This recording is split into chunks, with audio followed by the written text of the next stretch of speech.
नमस्कार, मैं हूं अर्जिता। स्वागत है आपका इंडिया पब्लिक खबर के स्पेशल बुलेटिन में, जिसमें हम आपका तारुफ कराते हैं देश और दुनिया की तमाम बड़ी खबरों से। तो चलिए बिना किसी देरी के शुरू करते हैं खबरों का ये सिलसिला।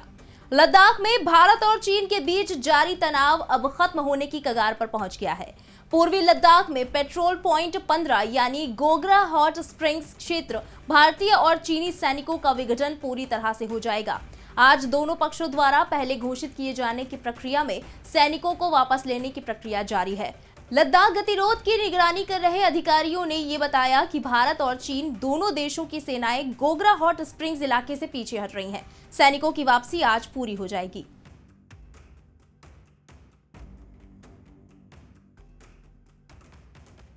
उधर प्रधानमंत्री नरेंद्र मोदी ने इंडियन एक्सपो मार्ट में विश्व डेयरी शिखर सम्मेलन का उद्घाटन किया। इस दौरान पीएम मोदी ने कहा कि विश्व के अन्य विकसित देशों से अलग भारत में डेयरी सेक्टर की असली ताकत छोटे किसान है। आज भारत में डेयरी कोऑपरेटिव का एक ऐसा विशाल नेटवर्क है जिसकी मिसाल पूरी दुनिया में मिलना मुश्किल है।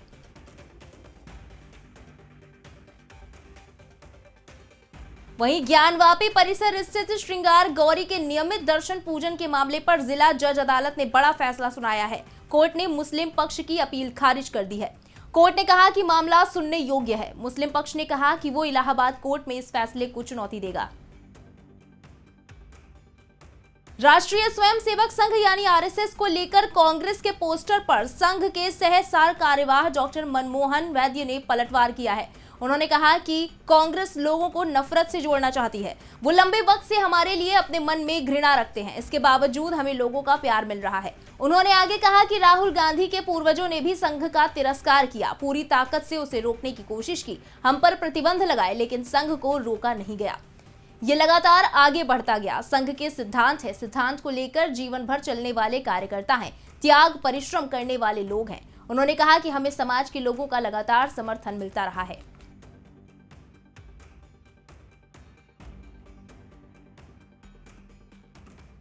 एक तो हेट्रेड से आप जोड़ना चाहते हैं क्या? हेट्रेड वो पाल रखे हैं बहुत पहले से, और उनके बाप दादा ने भी संघ का बहुत तिरस्कार किया, अपनी सारी ताकत के साथ संघ को रोकने का प्रयत्न किया। दो बार भी बिना कारण प्रतिबंध लादे गए, संघ रोका नहीं है, लगातार बढ़ते रहा है।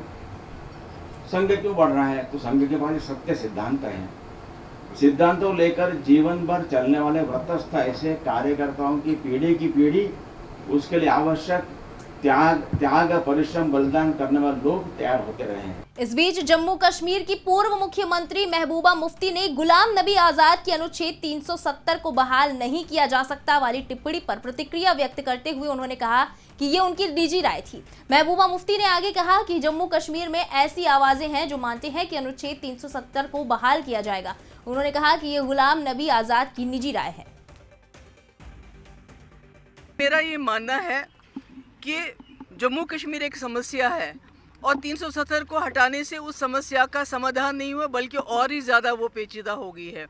जिस तरह उस वक्त कांग्रेस की जमात ने अंग्रेज़ों के खिलाफ आवाज़ उठा के इस मुल्क से अंग्रेज़ों के जुल्म को ख़त्म किया, इसी तरह जम्मू कश्मीर में ऐसी कई आवाज़ें हैं जिनको ये यकीन है कि जम्मू कश्मीर में न सिर्फ हम 370 की बहाली करेंगे, बल्कि जम्मू कश्मीर की समस्या जिसकी वजह से हज़ारों की तादाद में सिक्योरिटी फोर्सेस हो, कश्मीर के लोग हो, कश्मीरी पंडित हो, मुसलमान हो, जिन्होंने अपनी शहादतें दी हैं, और इस मसले का भी हल करवाएंगे। हम पॉजिटिव सोच रखते हैं। हमारा ये मानना है कि जिस तरह से कहीं भी किसी भी मुल्क में जब कोई ज़्यादती हो जाती है, उसके खिलाफ बीजेपी के खिलाफ हम लड़ेंगे, और जो बीजेपी ने यहाँ ज़्यादतियाँ की उनको ख़त्म करेंगे, मसले कश्मीर को भी हल करेंगे और 370 की भी बहाली। ये मेरी सोच है। अब आजाद साहब की सोच डिफरेंट हो सकती है, बीजेपी की सोच डिफरेंट हो सकती है, उसमें मैं क्या करूं? बिहार के उप मुख्यमंत्री तेजस्वी यादव ने सोमवार को कहा कि आरजेडी सुप्रीमो लालू प्रसाद यादव और बिहार के मुख्यमंत्री नीतीश कुमार कांग्रेस अध्यक्ष सोनिया गांधी से मिलने और विपक्ष को एकजुट करने के लिए एक साथ दिल्ली जाएंगे।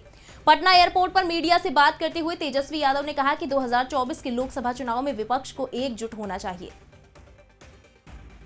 लालू जी और नीतीश जी साथ करेंगे? हाँ, अभी वापस आएंगे।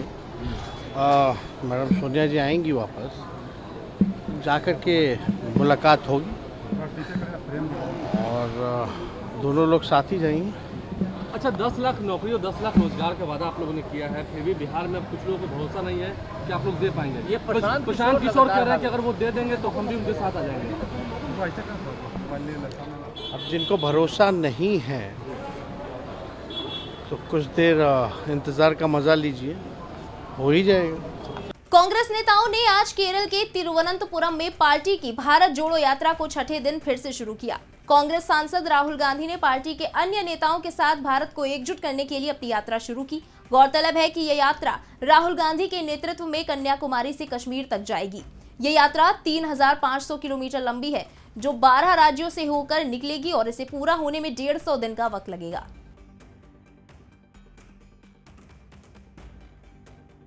बढ़ते हैं अगली खबर की तरफ। सोनाली फोगाट मर्डर केस की अब सीबीआई जांच होगी। गोवा पुलिस पूरा केस सीबीआई को हैंडओवर कर देगी। आपको बता दें कि इस मामले में सोनाली फोगाट की बेटी यशोधरा फोगाट ने प्रधानमंत्री नरेंद्र मोदी को चिट्ठी भी लिखी थी और रविवार को भी ये मांग की थी कि सोनाली फोगाट केस की जांच सीबीआई से करवाई जाए।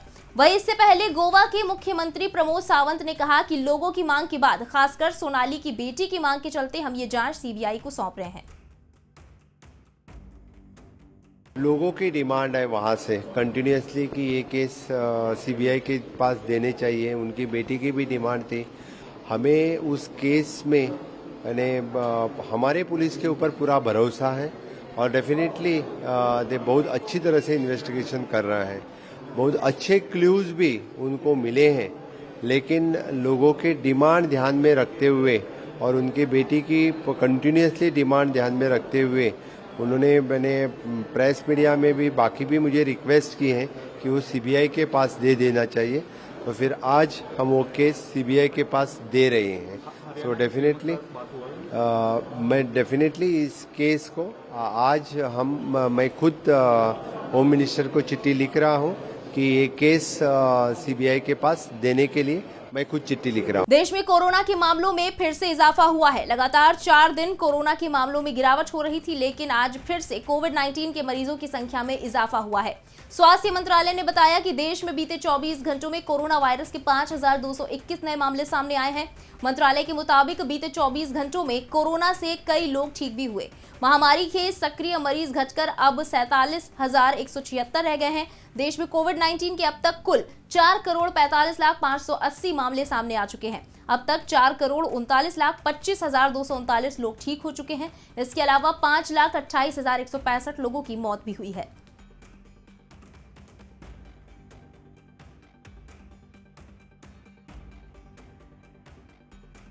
वहीं राजस्थान में एक बार फिर मानसून सक्रिय हो गया है, जिससे रविवार को प्रदेश के कई जिलों में भारी बारिश हुई। बारिश से राहत तो मिली, लेकिन कई जगह ये आफत लेकर आई। बिजली गिरने से झालावाड़ में 4 और उदयपुर में 3 लोगों की मौत हो गई। इसके अलावा 4 लोग झुलस गए। पिछले 24 घंटों में बांसवाड़ा के जगपुरा में 3 इंच से ज्यादा बारिश दर्ज की गई। वहीं सोमवार को 20 जिलों में बारिश होने के आसार हैं। मौसम विभाग के अनुसार जयपुर, अजमेर, दौसा, अलवर, झुंझुनू, सीकर, चूरू, बीकानेर, बाड़मेर, जैसलमेर, जोधपुर, पाली, श्रीगंगानगर, हनुमानगढ़, नागौर, उदयपुर, चित्तौड़गढ़, राजसमंद, सिरोही, जालोर जिले में बारिश होने की संभावना है।